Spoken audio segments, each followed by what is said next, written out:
Hi everybody, Jake here for FM Scout. With the football season pretty much over, all eyes will soon turn to international football and the European Championships. So we thought today, why not look at 10 of the best Wonderkids that you guys should keep an eye out for when watching the Euros, who could potentially have an outstanding summer and really put their names in the lights of the European Championships. Before we get into today's video though, I'd like to ask you guys if you could hit the like button on the video. Really means a lot to us, helps with video performance, and also lets us know that you're enjoying the content. And feel free as well, I want you guys as a challenge today, comment down below who you think will win the Euros and also who the player of the tournament will be. If you want to do best young player of the tournament, that would also be great, but who do you think that would be? And finally, don't forget to hit the subscribe button and ring the notification bell so don't miss out on any of our uploads here on the FM Scout channel. So with that being said, let's run the intro and get straight into looking at these awesome Wonderkids.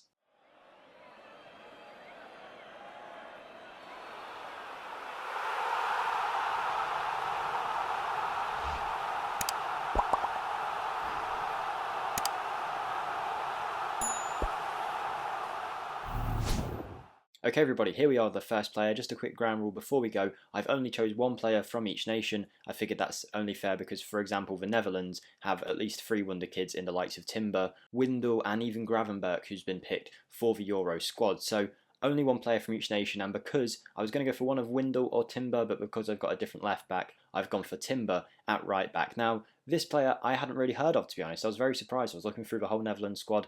I knew them all other than him. The Eredivisie is known for budding, fresh young talent, and Timber looks like another one off the Ajax production line. The 19-year-old Dutchman, at the start of Football Manager 2021 season, he hasn't had any football, not just nationally, but he's only played one time for Ajax in his history. However, this season, according to Transfer Market, Timber has played 20 times for Ajax this season in the Eredivisie, apparently at centre-back. I don't know if that's true. According to Football Manager, he is natural at right-back and centre-back, so I could see either happening.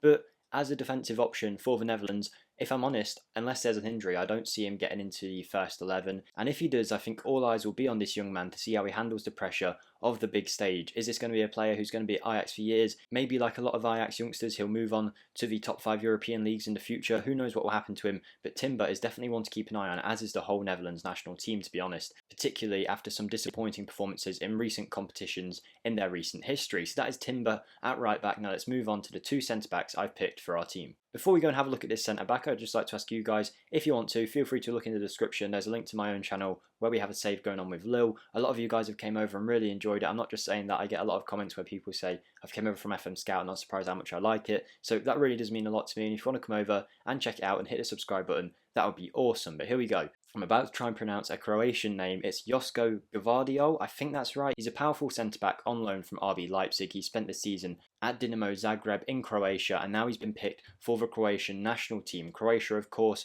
are in the same group as England. There'll be a lot of eyes and a lot of viewers on them games, so Gvardiol is going to have a big job to keep the likes of Harry Kane quiet. All eyes will be on him, but I think he could potentially handle the pressure quite well. He's definitely got a big future in him. I imagine next season he will be playing in Leipzig's first team. I believe he is very well thought of in Croatia, and you can see he's a very good ball-playing centre-back. He's not the tallest, but he's strong, he's powerful, very physical, and if you look at his traits in Football Manager, if that's anything to go by in real life, he is really good at the passing side of the game, and that's something that's so often looked for in current football. A lot of managers are looking for the defenders to play out the back, so he's definitely a modern centre-back. He could also feature at left back for the Croatian national team, so it'll be interesting to see how they do. Croatia, of course, had a really good World Cup. Can they build on it now with a good Euro performance too? Gvardiol will be one to keep an eye on, and I imagine a lot of Football Manager players will be doing that thing where they look at him and go, oh, I remember that guy from Football Manager. So hopefully he does live up to the billing when everyone watches the Euro. So that is the first centre-back in our centre-back pairing. I've mentioned my little save, and this is someone that we did buy in our save. It's the Wonderkid centre-back, Bekir Omaragic. The Swiss international playing for Zurich has been picked for the Euro squad for Switzerland, and I imagine we're going to see a fair bit of him. He's another where he may not potentially be in the starting back line. I can't say I'm a huge expert and know that he's definitely going to play, but I assume he will feature at some point. Now, the young player is someone that has been often regarded in the last couple of years in Football Manager as one of the best Wonderkid centre-backs, one of the best young centre-backs in the world. So I'll definitely be keeping an eye out for him. He's known again as another ball-playing defender with really good passing ability, and again, you can look at his player traits in Football Manager to get a kind of idea of what centre-back he is. Another one where he's a modern-day centre-back. I'm sure in 5 years' time he'll have been picked up and brought to the top 5 European leagues, that's for sure. He's very well regarded in Switzerland and across the world now, very highly coveted in Europe, so it'll be interesting to see how he does at the back for Switzerland, should he play, and I'm pretty sure he will at some point. So that is our 2 centre-backs, and now let's move on to our left-back, who I think everybody is going to be aware of. Of course, the Portuguese left back that we're looking at is Nuno Mendes. He is regarded as probably the best young left back in the world, definitely the top three, especially if you're going by Football Manager standards. This wonder kid is brilliant, and he has been wanted supposedly by the likes of Manchester City recently. Lots of big clubs are looking at him. Whether he'll move from Sporting this summer is something else. Maybe this is the kind of thing, it happens a lot at the Euros and at World Cups, where people who you might not often watch put themselves in the shop window, and big teams do often go for these players after the international tournaments. Think about James Rodriguez for Colombia a few years back in the World Cup. He had a really good tournament, and before you know it, he was picked up by Real Madrid. Could we see a breakout international performance for Nuno Mendes? I imagine with the likes of Cancelo and Guerrero from Borussia Dortmund, he might play left back. He could potentially play further forward, but if he does play left back, then Nuno Mendes might not be in the first 11, but he'll definitely appear at some point. I'm certain about that. He is very good in the attacking phase of the game, and I think a lot of scouts will be in that match watching him play for Portugal when he does eventually play. I'm sure some Sporting fans out there will be hoping that he doesn't play well so that no one wants to buy him, but Nuno Mendes is definitely going to be one that everybody is watching in this Euro tournament. So that is our defence, and now let's move on to our stacked midfield full of quality. Okay, so our first midfielder hails from Russia. Now Russia's team looked like quite an experienced one when I was looking at it in the Euro squad sheet, but someone who popped out straight away, someone I remember from one of my Wonderkid lists, I think it was like Bargain Wonderkids, was Aleksandar Zakkarian. I didn't realise he had been picked for the Russian national team. At the start of Football Manager, he's apparently not even had an adult youth cap for Russia, so the fact that he's been picked for the team, I imagine, might have came as quite a surprise. According to Transfer Market, he's appeared 13 times for Dynamo Moscow this season, assisting 5 goals and scoring 3. So after a start like that at such a young age, it's no surprise that he has been picked for the Russian national team. Whether he's going to be in and around the first 11 is another question, but I think we'll definitely see parts of him. I imagine this is a way for the Russian national team to slowly bed him in, similar to, by the way, he's not going to be in this list, but Jude Bellingham is an honourable mention. I didn't put him in just because I thought he was a bit obvious and everyone was going to be watching him, so Bellingham isn't in this list, but I imagine it's a similar thing where maybe if Bellingham isn't even being picked for the starting 11, he's just getting that international experience, that international tournament experience into his brain, so that in the future he will definitely be part of England teams. And I imagine Zakkarian will be part of Russia's national team for 15 plus years if he keeps up his current form. He's a very good technically gifted midfielder, and I think there will be a lot of excitement when he finally does make his way onto the pitch, so all eyes on him. Now let's move on to the next midfielder in our list. Now for one of the first players in this list who I think is almost a guaranteed starter for his national team, it is North Macedonia's Elif Elmas. I don't know if I pronounced that right, hopefully I have, but this guy looks awesome for North Macedonia. I'm sure they were quite surprised to be in the tournament, to be honest. When you see the likes of Norway missing out and Macedonia making it in, it goes to show that they've definitely got some quality in this team, even if people aren't instantly recognising it. I don't myself, at least. But Elmas is definitely going to be one of the huge talismen for this side if they are to do anything in the tournament. He's very technically gifted, playing for Napoli currently as a regular starter apparently. He is a Football Manager Wonderkid, born and bred. You can see it right here, it says Wonderkid. He's an awesome player, someone that I've seen crop up on a lot of saves going to bigger clubs, and I think he's definitely another one where a lot of eyes, if they weren't on him before, will be on him should Macedonia do anything. I imagine if they do, it will be a lot to do with this man. So I'm definitely looking forward to see whether he shines in the light or crumbles under the pressure with this Macedonia team. So I mentioned that feeling earlier where you see someone on the TV and you go, I remember them from Football Manager. I think everyone's going to get the feeling looking at this guy, and apologies if I butcher his name, but I think I've got this. Dominic Jobe.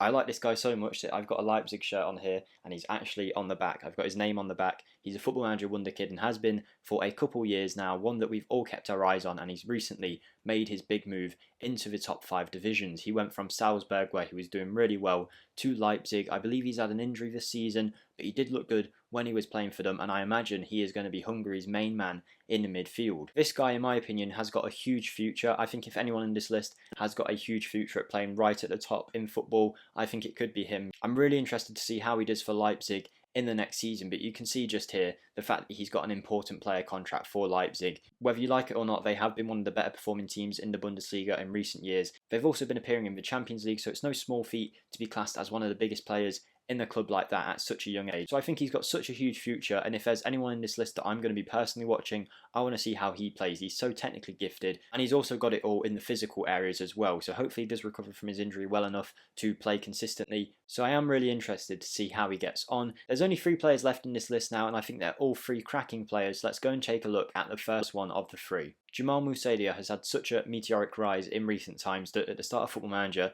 he's an England international classed as a breakthrough prospect at FC Bayern Munich. He joined them in 2019 on a free deal from Chelsea's academy, another one of the Chelsea academy where he's missed out, and he's gone to perform better somewhere else And when I say perform better, as I said, no one was really expecting too much this season from him, but he's broken in the latter half of the season into that Bayern Munich team, one of the best teams in the world, and he's been playing really well for them, to the point where he's now been called up for the German national team. He's declared his national allegiance to Germany, and I can't blame him. I think he's going to be part of that German national team setup for 15 years to come, and this is a tournament where we're definitely going to see him at some point. Again, I don't think he's going to be in the starting 11, but I am 100% sure we will see this guy at some point in the tournament. A lot of the limelight has been on Bellingham at Borussia Dortmund, but Musa has had such a good season too. Really excited to see how he gets on for Germany in this tournament, and also what kind of role he's going to play in the Bayern Munich squad next season. Is he still going to be a bit part player who could potentially make the team, or is he going to be a consistent squad player for them next season? I'd actually expect it's the latter, considering he's now going to be a fully fledged German international. So that is Musa, and now let's move on to the last two players in our list. Now, I have a sneaky feeling the Czech Republic are going to do pretty well at this tournament. They've had a few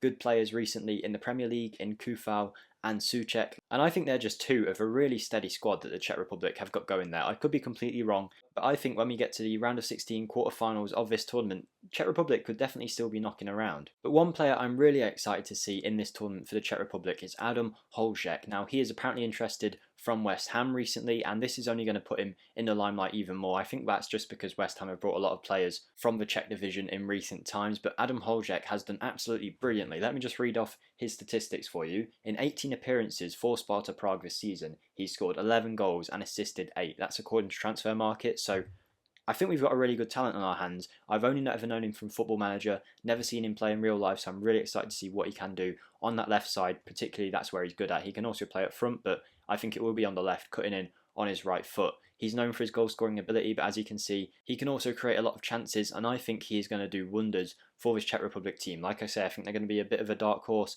for this competition, and I think they'll get pretty far in it. So that is Adam Holzheck, and now we move on to the striker in our team. Now, if Norway had qualified for the Euros, I imagine all eyes would have been on Erling Haaland. However, a few years ago, Borussia Dortmund signed another Wonderkid striker who looked like he had the world at his feet. It didn't quite work out for him there, but he's definitely found them recently at Real Sociedad out in Spain. It's Aleksandar Isak, the Swedish international, is almost guaranteed to be a starter in that team quite regularly. Zlatan Ibrahimovic has missed out on the tournament through injury as well, which means Aleksandar Isak doesn't have as much competition as he would have done. This guy is awesome. He's a really big physical presence up front for the Swedish national team, and on top of that, he's really quick. He's someone that if Sweden do well, I think he could be one of them players that just steals the eyes of everyone in the tournament. This guy has done awesome this season. Again, I'll read off his statistics just so you know how good he's done. 34 appearances in La Liga this year with 17 goals and 2 assists. So he's pretty much scoring a goal every 2 games, which is very good for a striker and a team that's done pretty well this year, to be honest, in Sociedad. So I'm really excited to see what Aleksandar Isak can do. I've chosen him as my choice Wonderkid striker to keep an eye on for this tournament. Let me know who you would have picked in this list, anyone that you think I've missed out. Like I say, I could only pick one player from each nation. And also, believe it or not, I don't actually know every player in the world, so there's a good chance that I've missed out on a few players, but who are you going to keep an eye on? Do let me know down below who you think is going to win the Euros. I'm of course rooting for England, but I have a feeling Portugal have a very good team this year, better than the year when they actually won it in my opinion. So hopefully you have enjoyed today's video, looking at these Wonderkids to keep an eye on, just something fun. We've got Euros coming up, we're probably going to be doing a lot of Euro content in the future, so keep an eye out for that. Don't forget to come check out my channel if you would like to see our little save going on over there, but overall just have a great day guys, stay safe, and I'll see you in the next one. Thank you for watching, and goodbye.